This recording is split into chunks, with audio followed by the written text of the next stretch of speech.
If you've been watching this program for any length of time, you know that I have been, shall we say, nervous about this so-called Arab Spring.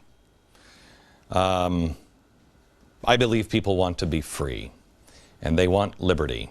And I believe the people of the Arab world aren't any different than you and I. But from the beginning, I have had my doubts that that's what we were watching, because we are watching something that has been planned and orchestrated from the beginning.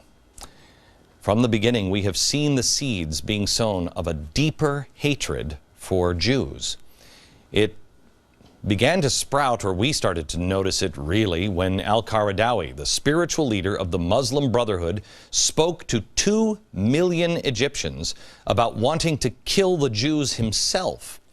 It manifested itself on the Day of Liberty, so-called liberty, when the crowd of hundreds just around CBS's Lara Logan were chanting "Jew, Jew, Jew" while they were raping her and, in her words, trying to rip her scalp off.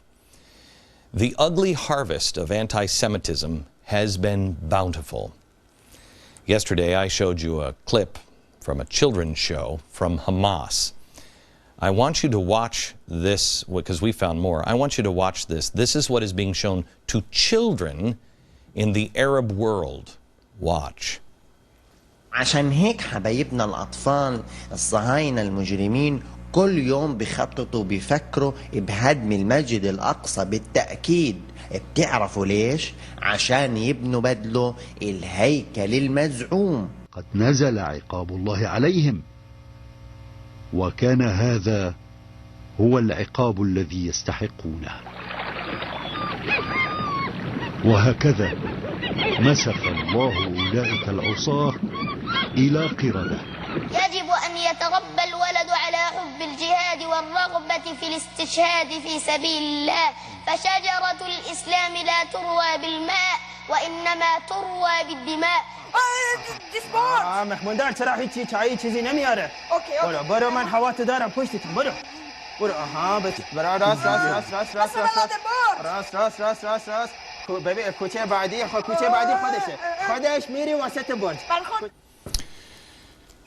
America,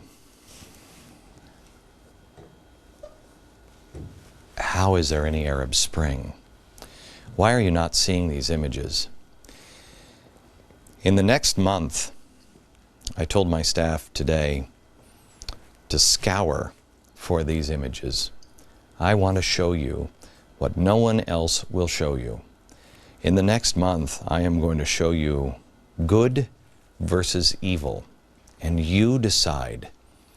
This isn't about politics. This is about the end of the Western way of life. This is good versus evil. I urge you not to miss a single episode. What you will see on this program in the coming month, you will not see anywhere else.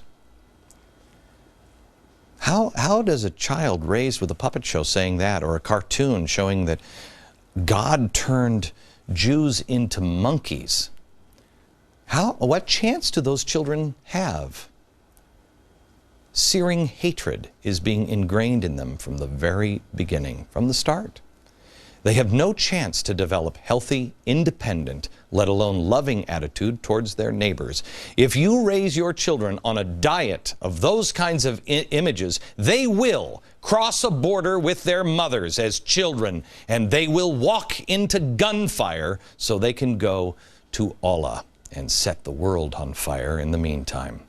Mark my words, it is coming.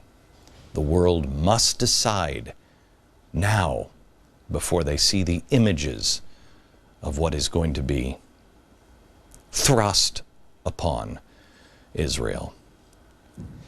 Meanwhile, in news that nobody else seems to be reporting for some strange reason, Egypt is now forming a new Nazi party. So, Mr. President, is this what democracy looks like? Earlier this week, there were reports that a Nazi party is being formed in Egypt with a contemporary frame of reference. I don't know, was it the uniforms that were outdated that stopped that from growing here in America? An independent Egyptian news website said they quoted founding members saying the party would bring together prominent figures from the Egyptian society. The party's founding deputy is a former military official. One of the party's leaders said that the membership has been going up at an unexpected rate. The party also has a one-year plan, which is unlike, quote, the marginalized liberal parties, which are like dead bodies.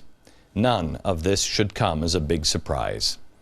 Next week, Wednesday, we will do a show on the roots of the hatred of the 20th century of the Arab world for the Jews. We will show you the Muslim Brotherhood connection to the Nazis. Even according to the Weekly Standard, they report the Muslim Brotherhood has a history, quote, of campaign against the Jews that used not only Nazi-like tactics, but also German funding, end quote.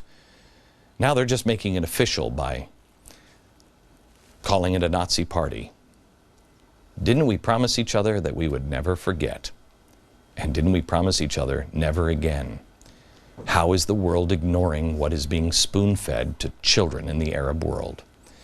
The article goes on to say that the party membership went from hundreds to hundreds of thousands in the late 1930s. During those years, the Brotherhood conducted only one major campaign in Egypt, and it was against Zionism and the Jews.